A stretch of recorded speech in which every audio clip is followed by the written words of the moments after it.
The wind howled through the streets of Riverside like a wounded animal, sending sheets of rain hammering against windows and flooding the gutters. It was the kind of weather that made people grateful for warm homes and locked doors. Marcus Chen wiped the steam from his glasses and glanced at the kitchen clock. 7:35. His daughter, Lily, sat cross-legged on the worn carpet, her tongue poking out in concentration as she colored a picture of their small family. Just the two of them now, holding hands under a rainbow. "Daddy, can we have hot chocolate?" Lily asked, looking up with those brown eyes that never failed to melt his heart. "After dinner, princess," Marcus replied, stirring the pot of vegetable stew on the stove. It wasn't fancy, but he'd learned to make their limited grocery budget stretch across the week. The smell of carrots, potatoes, and herbs filled their modest apartment, creating a warmth that had nothing to do with temperature. The building they lived in was old, with pipes that groaned and radiators that clanked through the night. But it was theirs, or at least it would be until the rent went up again. Marcus tried not to think about the eviction notice he'd received last week, tucked away in his desk drawer like a ticking time bomb. Knock, knock, knock. The sound was barely audible over the storm's fury, but Marcus heard it. His hand froze over the pot. Nobody visited them. Nobody came calling on nights like this. "Someone's at the door." Lily jumped up, her coloring forgotten. "Stay there, sweetheart," Marcus said, wiping his hands on a dish towel. Through the peephole, he saw a figure that made him pause. An elderly woman stood in the hallway, absolutely soaked. Water dripped from her white hair, which clung to her face in wet strands. Her expensive-looking jacket was plastered to her frame, and she shivered visibly. But it was her posture that struck Marcus. Straight-backed despite obvious exhaustion, dignified despite her bedraggled appearance. This was someone who wasn't used to asking for help. He opened the door. "I'm terribly sorry to disturb you," the woman began immediately, her refined accent cutting through the storm's roar. "I'm Eleanor. My car broke down about 2 miles from here. I've been walking in this weather trying to find help. My phone died, and She paused, swaying slightly. "I don't suppose you could tell me where the nearest hotel might be?" Marcus looked past her into the storm. The streetlights barely penetrated the sheets of rain. 2 miles? In this weather? At her age? "Ma'am, there's no hotel within 20 miles of Riverside," he said gently. "And even if there was, you shouldn't be out in this storm. Please, come in." Eleanor's eyes widened with surprise. "I couldn't possibly impose. Is the lady cold, Daddy?" Lily appeared beside him, her small face creased with concern. That innocent question decided everything. Marcus stepped aside. "It's not an imposition. We have a couch and you need to get out of those wet clothes. Come in, please." Eleanor hesitated for just a moment before stepping inside. As she crossed the threshold, water dripped onto their welcome mat, forming a small puddle. "Lily, can you get our guests some towels?" Marcus asked. "Yes, Daddy." Lily scampered off with the enthusiasm of a child given an important mission. Marcus led Eleanor to their small living room. She took in the space with observant eyes, the second-hand furniture carefully arranged, the walls decorated with Lily's artwork instead of expensive prints, the bookshelf made from stacked crates that Marcus had painted bright blue on a Saturday afternoon. "Thank you," Eleanor said softly. "I knocked on for other doors before yours. They all either didn't answer or told me to call a tow truck." Marcus felt a flash of anger at their neighbor's callousness, but he pushed it down. "The bathroom is just down the hall. I'll find you something dry to wear." As Eleanor disappeared down the hallway, guided by Lily's chattering about her favorite towel colors, Marcus went to his bedroom. In the back of his closet, he found the box he'd been avoiding, Sarah's clothes. His wife had been gone for 2 years now, taken by cancer that had drained their savings and left him with nothing but memories and medical debt. He pulled out a comfortable sweater and sweatpants, items Sarah had worn on lazy Sundays.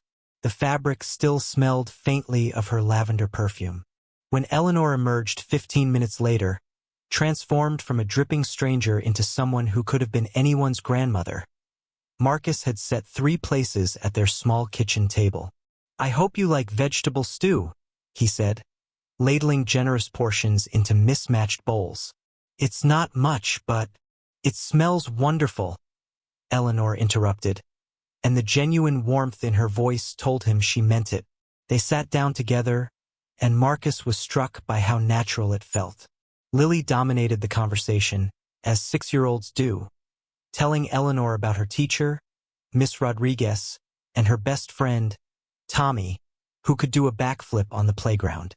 "And Daddy works at the factory making furniture," Lily continued, taking a large bite of carrot.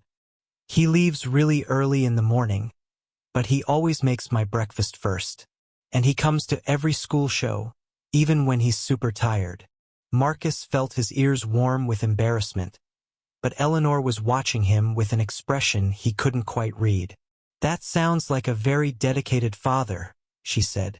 "Lily is my world," Marcus replied simply. "Everything I do is for her." As they ate, Eleanor asked gentle questions, and Marcus found himself opening up in a way he hadn't in years. He told her about his work at the furniture factory, about the double shifts he pulled to make ends meet, about his constant worry that one unexpected expense would topple their precarious financial stability. Eleanor, in turn, shared her own story. "I lost my daughter, Catherine, 6 months ago," she said quietly, her fingers wrapped around her warm bowl. "She was a doctor, worked in emergency medicine. She always said she wanted to help people who couldn't help themselves. She would have liked you both very much. Today is her birthday," Eleanor continued, her voice cracking slightly. "I was driving to the cemetery where she's buried. It's about 50 miles from here. I know it seems foolish, driving in this weather, but I couldn't bear the thought of not being there on her special day." Lily, with the intuitive compassion that children possess, reached across the table and patted Eleanor's hand. "When I'm sad about Mommy, Daddy says it's okay to cry. He says Mommy would want us to remember the happy times." Eleanor's composure crumbled then, and tears rolled down her weathered cheeks. Marcus passed her a napkin without a word, letting her grief have its space. "Tell us about Catherine," he said gently. So Eleanor did. She painted a picture of a brilliant, compassionate woman who had turned down lucrative positions to work in underfunded community hospitals. She told them about Catherine's habit of bringing home stray cats, about her terrible singing voice that didn't stop her from singing anyway, about Sunday brunches where they'd solve the world's problems over pancakes. "She got her stubbornness from me," Eleanor said with a watery smile, "and her kind heart from her father." The evening deepened, and the storm continued its assault on the windows. But inside the small apartment, something warm and precious was growing. Connection, understanding, the recognition that loneliness comes in many forms and wealth means different things to different people. When Lily started yawning, Marcus announced it was bedtime. To his surprise, Lily turned to Eleanor with hopeful eyes. "Will you read me a story?" she asked. Marcus started to protest. Their guest had been through enough, but Eleanor's face lit up with such joy that he stopped. "I would be honored," Eleanor said. Marcus watched from the doorway as Eleanor settled onto the edge of Lily's narrow bed. The room was tiny, barely fitting the bed, a small dresser, and the bookshelf Marcus had built from scrap wood. But it was filled with love, glow-in-the-dark stars on the ceiling, a mobile made from paper butterflies, photographs of happier times. "What would you like to hear?" Eleanor asked. "The Giving Tree," Lily said, pulling her worn copy from the shelf. "It's about how love means giving." Eleanor's breath caught. That was Catherine's favorite too. She read with a voice that grew steadier with each page, and Marcus heard in her words a mother's love that transcended death. When she reached the ending, where the tree gives everything and finds happiness in that giving, Eleanor looked up to find Lily fast asleep, clutching the stuffed rabbit Marcus had won for her at a carnival. In the living room, Marcus was making up the couch with his best sheets. They were old, patched in places, but clean and soft from many washings. "Your daughter is extraordinary," Eleanor said. "She's my reason for everything," Marcus replied. "After Sarah died, I thought I'd drown in grief. But Lily, she needed me. She saved me in ways she'll never understand." "You've done a remarkable job," Eleanor said.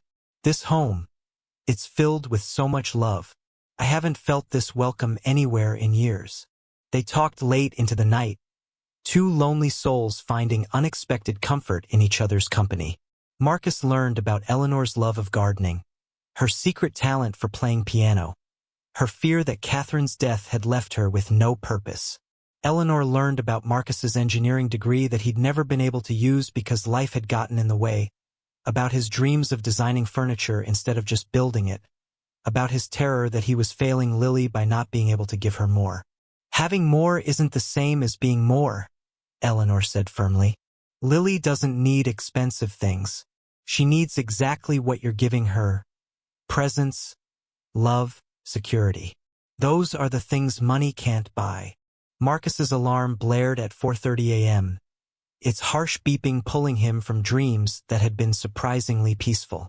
He moved through his morning routine quietly: shower, coffee, the mental preparation for another long day at the factory. He found Eleanor already awake, sitting at the kitchen table with a cup of tea, watching the pre-dawn light paint the sky pink and gold. "You're up early," Marcus said, surprised. "Old habits," Eleanor replied.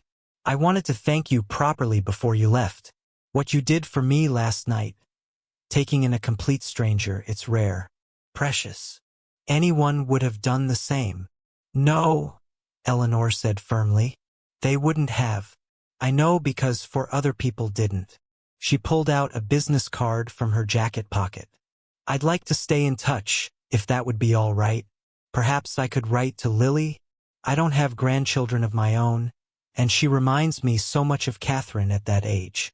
Marcus took the card, noting the elegant script. "She'd love that. And Eleanor?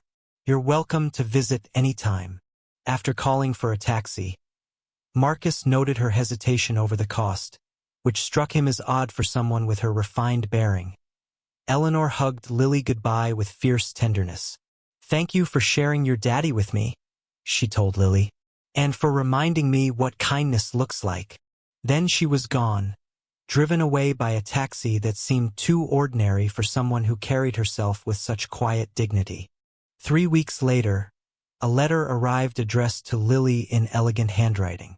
Inside was a beautifully illustrated card showing a garden full of butterflies, and a note that read, "Dear Lily, thank you for being so kind to me when I was lost and scared. I wanted you to see a picture of the garden I'm working on. It reminded me of the butterfly mobile in your room. Your daddy is very lucky to have such a thoughtful daughter. With love, Eleanor." Lily was thrilled, and Marcus found himself smiling at her excitement. He wrote back a simple thank you note, and thus began a correspondence that would change all their lives. Eleanor wrote every week. Her letters were never about money or status, they were about small things. A robin's nest she'd found, a book she thought Lily would enjoy, questions about Marcus's work and Lily's school. She sent photographs sometimes. Her garden in bloom, a sunset over mountains, pictures that told stories of a life well lived. Marcus found himself looking forward to those letters. In Eleanor, he'd found something rare. A genuine friend who asked for nothing but the pleasure of connection. 2 months after that stormy night, Eleanor asked if she might visit. Lily mentioned in her last letter that she has a dance recital coming up. "I'd very much like to attend, if that wouldn't be intrusive." Of course it wouldn't be intrusive. When Eleanor arrived, Lily threw herself into the elderly woman's arms with the unself-conscious affection of a child who'd found a kindred spirit. The recital was held in the school gymnasium, with wobbly sets and costumes that parents had sewn themselves. Lily was a flower in a field of flowers, her face glowing with concentration as she performed her routine.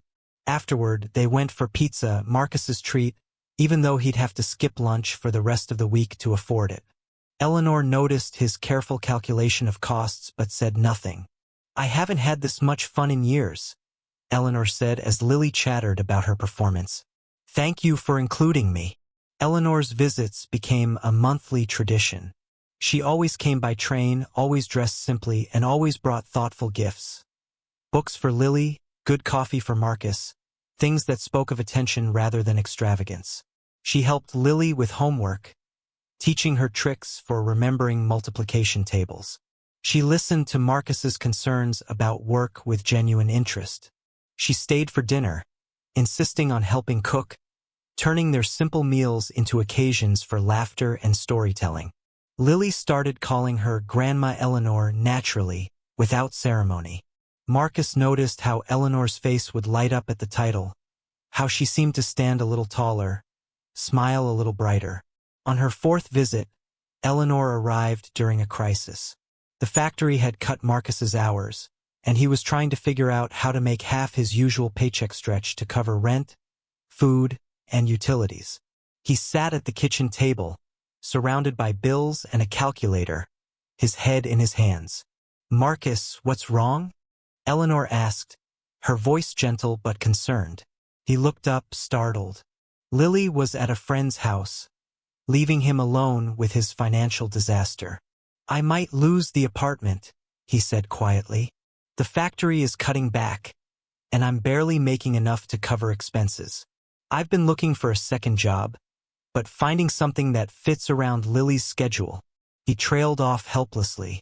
Eleanor sat down across from him. "May I ask you something personal? What would you do if money wasn't an obstacle? If you could pursue any career, what would it be?" Marcus laughed bitterly. "That's a nice dream, but—" "Humor me," Eleanor insisted. So Marcus told her about his engineering degree, his passion for furniture design, his sketches of pieces that were both beautiful and functional.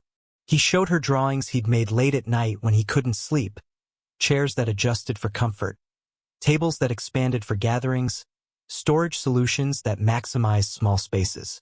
Eleanor studied the drawings with intense interest. "These are brilliant," she said. "Truly brilliant. Marcus, you have real talent." "Talent doesn't pay bills," he replied. "Sometimes it does," Eleanor said quietly, "if it finds the right opportunity." A week later, Eleanor called and asked if she could visit outside their usual schedule. There was something in her voice that made Marcus agree immediately. She arrived the next evening, and Marcus saw something different in her bearing, a nervousness he'd never seen before. "I need to tell you something," Eleanor said once Lily was in bed.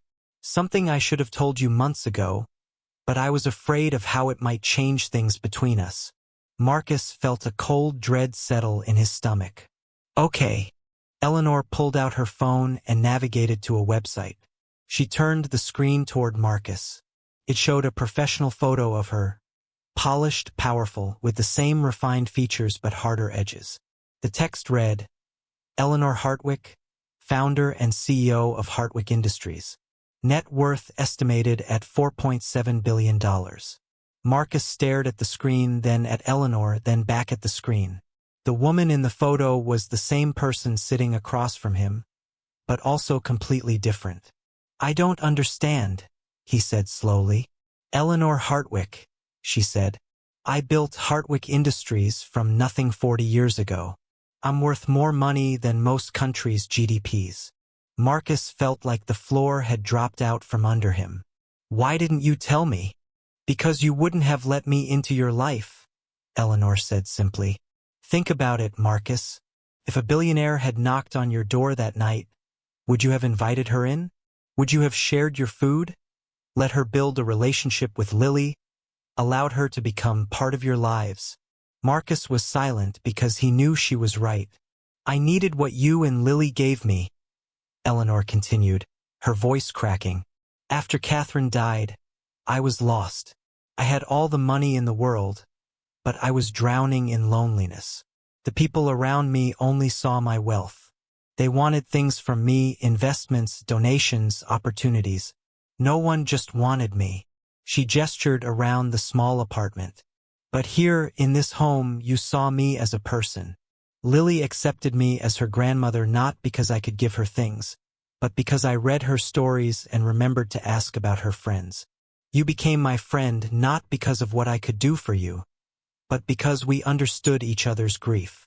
For the first time in years, I felt real, Eleanor said, tears streaming down her face. I mattered because of who I was, not what I had. And I couldn't risk losing that by telling you the truth. Marcus processed this slowly. Every interaction they'd shared replayed in his mind, recontextualized by this new information. Why tell me now? He asked. Because you need help, Eleanor said firmly. Because I love you and Lily too much to watch you struggle when I have the means to change everything. But more than that, because I can't keep lying, even by omission. You deserve the truth. I'm not offering charity, Eleanor said quickly, seeing Marcus's expression. I'm offering family. Real family. I want to invest in your furniture designs. Not as a handout, but as a genuine business opportunity. Your sketches, Marcus, they're exactly what the market needs. Sustainable, beautiful, functional furniture designed for real people, not just the wealthy. She pulled out a folder she'd brought. I had my team look into the viability. The market analysis is solid. With proper funding and marketing, your designs could revolutionize affordable furniture. You'd be the lead designer, build your own team, have creative control. Marcus stared at the papers, his mind reeling. I'm also setting up a trust for Lily, Eleanor continued, for her education, her future. And I'd like to help with immediate expenses, the rent, utilities, whatever you need to stabilize while you transition to the new business. This is too much, Marcus said, his voice hoarse. It's not enough, Eleanor replied. You gave me back my life, Marcus. You and Lily showed me that family isn't just blood. It's choice, commitment, love. You made me feel like I mattered again. You gave me a reason to wake up in the morning. But in return, I'm asking for something, she continued. I'm asking to truly be part of your lives. To be the grandmother Lily has already made me in her heart. To be there for birthdays and graduations and ordinary Tuesdays. To be family, not a benefactor. Marcus stood and walked to the window, staring out at the city lights. Everything Eleanor offered could solve his problems. The furniture business was a real opportunity, not charity. He knew his designs were good, innovative even. The trust for Lily would give her opportunities he could never provide alone. But accepting felt like admitting defeat, like acknowledging that everything he'd worked for wasn't enough. I hear you thinking, Eleanor said softly. I hear your pride warring with practicality. But Marcus, let me ask you something. If your and Lily's situations were reversed, if you had unlimited resources and she was struggling, what would you do?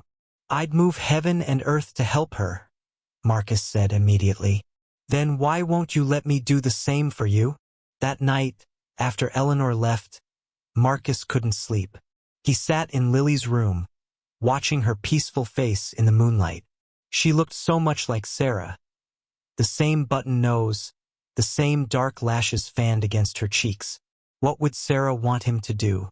The next morning, Lily noticed his distraction immediately. Daddy, are you mad at Grandma Eleanor? She asked over breakfast. No, sweetheart. Why would you think that? Because you've been sad since she visited, and you keep looking at that folder she gave you. Marcus set down his coffee. Lily, what if I told you that Grandma Eleanor wanted to help us? Like, help Daddy start his own business making the furniture he designs. Lily's eyes widened. Really? The chairs you draw at night? Yes, but accepting her help means things would change. We might move to a bigger apartment. Daddy would have different work. Would that be okay with you? Lily considered this with the seriousness she brought to important matters. Would Grandma Eleanor still be Grandma Eleanor? What do you mean, princess? Would she still read me stories? Would she still come to my dance recitals? Would she still ask about Tommy and Miss Rodriguez? Yes, Marcus said, understanding flooding through him. She'd still be exactly the same person. Then why wouldn't we let her help? Lily asked with simple logic. She's family, Daddy. And Miss Rodriguez says families help each other. Out of the mouths of babes, Marcus thought. That afternoon he called Eleanor. I have conditions, he said when she answered. Name them. The furniture business has to be real. I need to earn my position. No nepotism, no special treatment. I want to succeed or fail based on the quality of my work. Agreed, Eleanor said immediately. Lily doesn't know about the extent of your wealth yet. I want to tell her when she's old enough to understand what it means and what it doesn't mean. That's wise. And Eleanor, Marcus took a deep breath. This doesn't change the fundamental nature of our relationship. You're still the woman who knocked on my door in the storm. You're still Grandma Eleanor. The money, the business, those are just details. What matters is the love we've built as a family. Eleanor was quiet for a long moment. When she spoke, her voice was thick with emotion. Thank you for seeing me, for still seeing me, for letting me be family.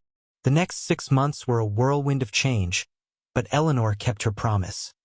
The core of their relationship remained unchanged. Marcus threw himself into developing his furniture line with a passion he'd thought long dead. Eleanor connected him with manufacturers, marketers, and retailers, but she made sure he earned every opportunity. His designs had to stand on their own merit, and they did. The first collection, Home Comfort, featured affordable pieces designed for small spaces and real families. Every item was sustainable, functional, and beautiful.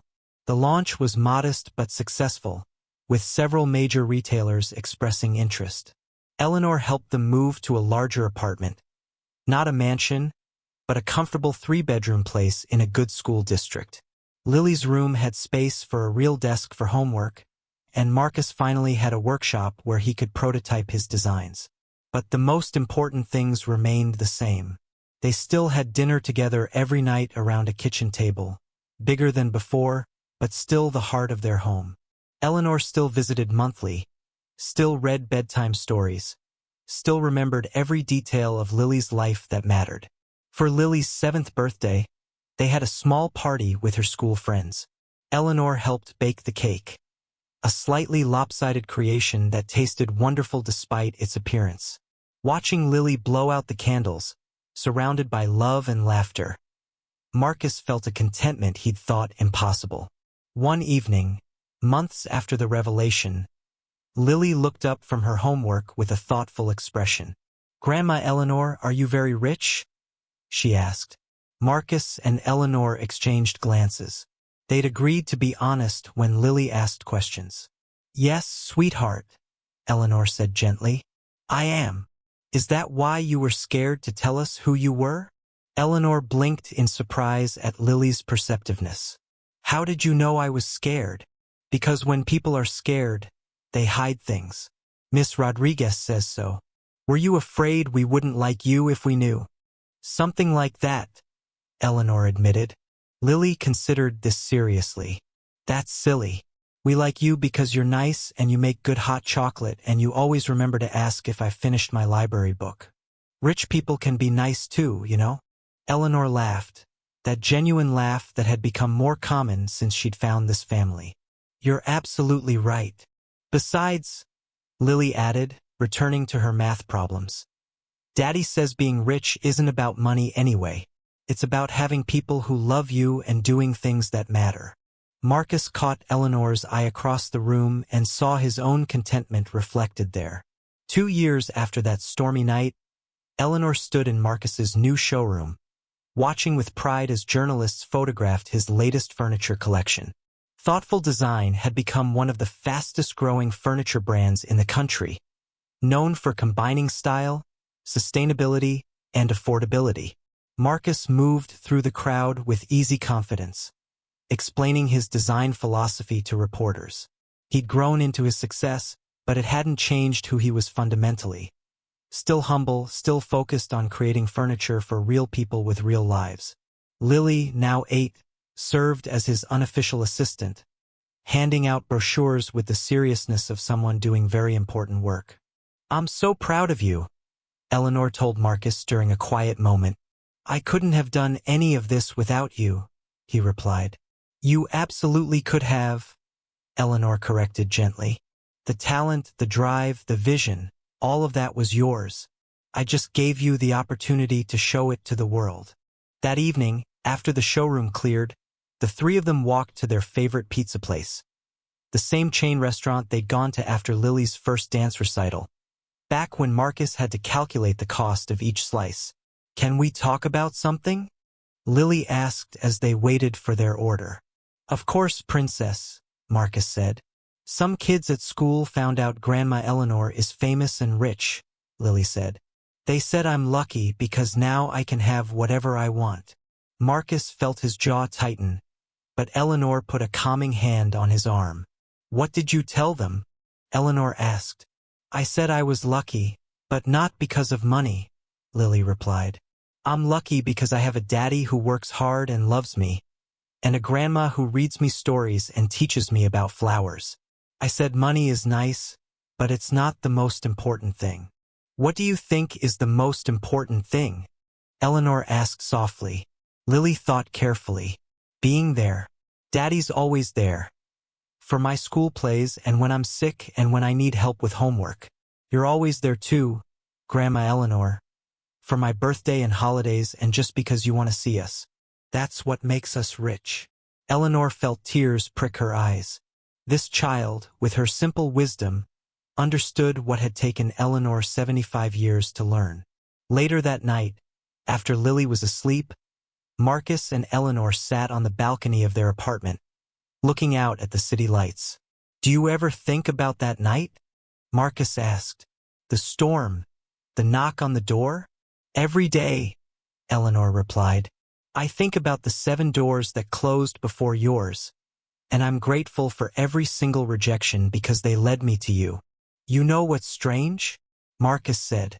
"I spent years feeling like I was failing as a provider, failing to give Lily the life she deserved. But that night, when I opened the door, I was doing the one thing I could do, offering kindness. And somehow, that small act led to everything we have now." "It wasn't small," Eleanor corrected. "Kindness is never small. You saw a stranger in need and you helped without hesitation, without calculation, without expectation of return. That's extraordinary, Marcus. That's who you are at your core." "Who we are," Marcus corrected. "Because you did the same thing. You had every reason to keep your wealth a secret permanently, to maintain the comfortable relationship we'd built. But you risked it all by telling me the truth because you valued honesty over comfort. That's extraordinary too." They sat in comfortable silence, two people who'd found family in the most unexpected way. "Catherine would have loved you both," Eleanor said quietly. "She always believed in the power of simple kindness. She used to say that the world doesn't change through grand gestures. It changes through small acts of compassion multiplied across millions of interactions." "Sarah would have liked you too," Marcus replied. "She always said the measure of a person isn't what they have, but what they're willing to share." 3 years after that fateful storm, Marcus sat in a television studio preparing for an interview about his company's success. The journalist, a sharp-eyed woman named Patricia Moore, shuffled her notes. "Your story is fascinating," she said. "Single father struggling to make ends meet, befriends a billionaire who helps him launch a furniture empire. It's almost too perfect for Hollywood." "It wasn't quite that simple," Marcus said carefully. "And it wasn't about the money. Not really. But surely the financial support was crucial?" Patricia pressed. "The financial support made things possible," Marcus acknowledged. "But what really changed everything was finding family. Eleanor didn't save me with money. She saved me by caring, by showing up, by giving Lily and me something we'd lost, the sense that we weren't alone in the world." During the interview, Patricia asked the question Marcus had been expecting. Some critics say your success isn't really yours, that you just got lucky meeting the right wealthy person. How do you respond to that? Marcus smiled. I'd say they're missing the point. Yes, Eleanor's investment gave me an opportunity. But the designs were mine. The work was mine.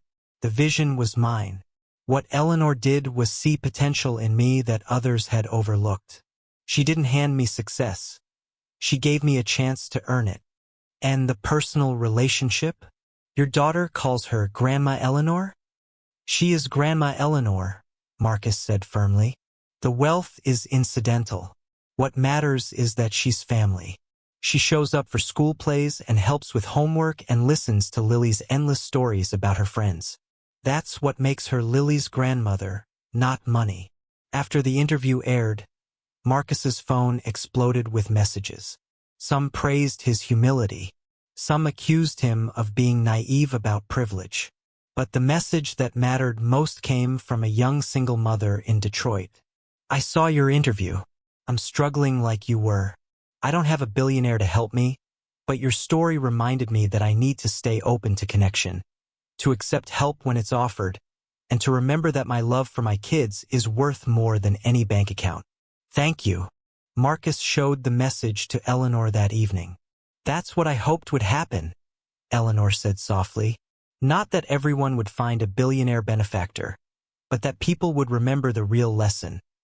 Kindness matters, connection matters, and wealth without love is just numbers in an account. Eleanor's 78th birthday fell on a crisp autumn day.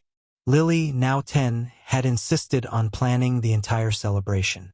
She'd made invitations by hand, planned the menu, and decorated their apartment with streamers and balloons. But the real surprise came when guests began arriving. Marcus had helped Lily invite people Eleanor had mentioned over the years, her longtime assistant, a few old friends she'd lost touch with, and several people who'd worked at Hartwick Industries before Eleanor had stepped back from daily operations. This is too much, Eleanor said, overwhelmed by the gathering. It's not enough, Lily replied, echoing words Eleanor had once said to Marcus. You're always doing things for us. Today, we do something for you. The party was simple but perfect. They ate Eleanor's favorite foods, played board games, and told stories. One of Eleanor's old colleagues shared tales of her early days building Hartwick Industries, painting a picture of a brilliant, driven woman who'd revolutionized manufacturing. But you know what I remember most? The colleague, a woman named Janet, said. You never forgot where you came from. You treated the janitorial staff with the same respect as the board members. You always said that character shows in how you treat people who can't do anything for you.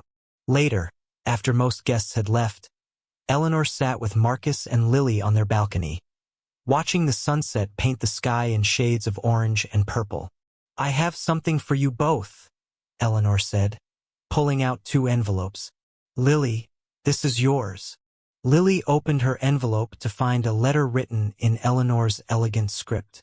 My dearest Lily, when I knocked on your door 3 years ago, I was lost in more ways than one. You, with your simple kindness and open heart, helped me find my way home. This envelope contains information about a trust I've established in your name. When you turn 18, you